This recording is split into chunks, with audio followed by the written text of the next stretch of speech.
She had not eaten in 2 days, not because she was dieting, not because she forgot, but because there was simply nothing left.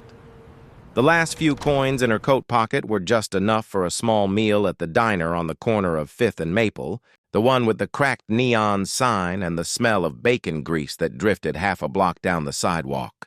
Elena pulled her coat tighter against the November wind and pushed through the glass door, hoping no one would look at her too long. She was good at becoming invisible. She had practiced it for years.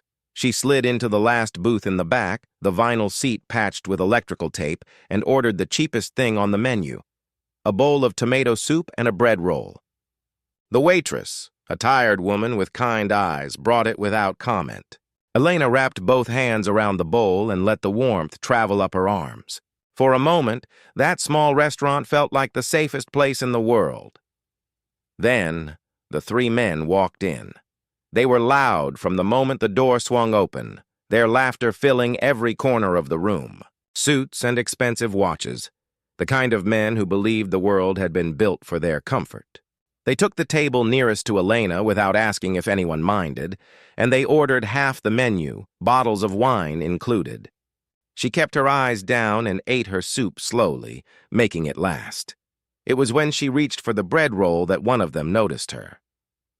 He leaned back in his chair and looked at her the way people look at something that doesn't belong, with a mixture of amusement and contempt. He said something to his friends, low enough that she couldn't quite hear, and the three of them laughed. Then he spoke directly to her. He asked, loudly enough for the whole diner to turn, why someone like her was even allowed to sit in a place like this. He suggested, with a grin that made her stomach turn, that maybe she should finish her little cup of water soup and make room for people who could actually afford to be there. The diner went quiet. Elena set down her spoon. She felt the heat rise in her face, the familiar shame, the shame she had carried since her husband died, and the business collapsed, and the house was repossessed, and her daughter had to sleep on a friend's couch because her mother had nowhere safe to bring her. She had swallowed that shame 1,000 times. She was ready to swallow it again. But then something happened that she did not expect. The waitress with the kind eyes walked over to the men's table, set down their drinks, and said, clearly and without apology, that if they were uncomfortable sharing a dining room with another human being, they were welcome to take their food and leave. The man laughed, assuming she was joking. She was not joking. She had already pulled out their check. Then the old man from the counter, a man Elena had not even noticed, hunched over a coffee and a newspaper, stood up. He walked to her table, placed a $20 bill beside her bowl, and said, "Order whatever you like, sweetheart. Tonight's on me." He did not wait for her to respond. He simply returned to his seat and went back to his newspaper as if he had done nothing remarkable at all.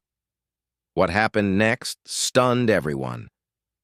A young woman with a toddler on her hip, sitting 2 tables over, started to clap, slowly at first, then steadily, until the sound filled the diner. One by one, others joined.